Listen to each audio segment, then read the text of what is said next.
بسم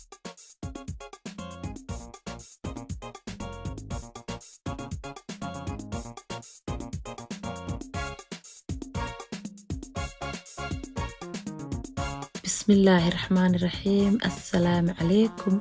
maanta waxaa sameynayaa cheese pizza. hadda waxaa soo qaadanaysaa hal koob oo biyo qandac ah, wax yar oo leebita ah iyo wax yar oo sokor oo hal qaado sokor ah. ka bacdi 5 minutes meel dhig. 5 daqiiqo ka bacdi waxaa ku daraysaa wax yar oo saliid ah, 2 koob oo bur ah iyo cusbo yar ku daraysaa. ka bacdi waxaa sameynaysaa makiinada ku waxayna ku mix gareynaysaa.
waxaan sameeyay markuu isku qasmay habeenkii firinjeerka aan galiyay.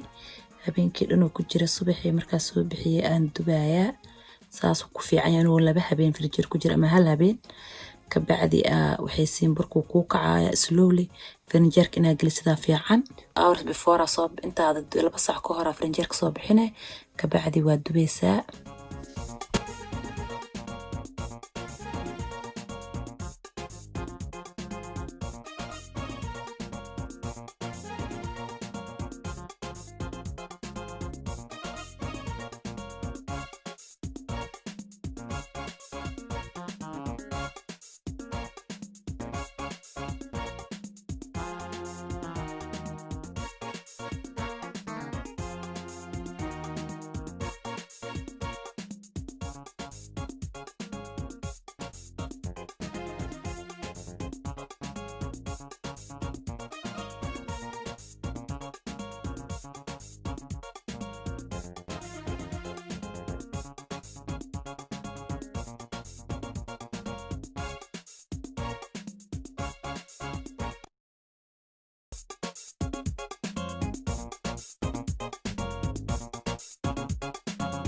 هذا التشيز كوب بلاوينا cheese waxa waa mozzarella cheese soo qaadanaysaa keedaasa ku jarjarnaysaa. markaas waxaa sameynaa cambaar yar firinjeerka gelinaysaa cheese-ka intuu maxaa la dhahaa burka sii sameysanaysid. firinjeerka cambaar kugu jiro waa low moisture waa biyaha ku yar. marka cheese fiican waaye firinjeerka gasho intii oo burka sameysanaysid. markaas cheese ka bacdi waxa ku bilaawayna suugada waxaa waaye tomaatadan noocaana fiican haddii aad heli kartid. baa soo qabsanaysaa waxaa ku shubaysaa biyaha kamiire geedaha kala soo baxbixay kuskuuska ka soo baxsanay. waxaa sameynay waa qase ama waa shiidi kartaa. waxaa ku daraysaa cusbo, sokor yar, saliid ay sheeg oo dirigta wixii oregano la dhaho wixii basbaas ku daray iyo saliid olive yep. iyo waxaa ku daraysaa yaanyo shishiid ama tomato paste taqaanid ku daray.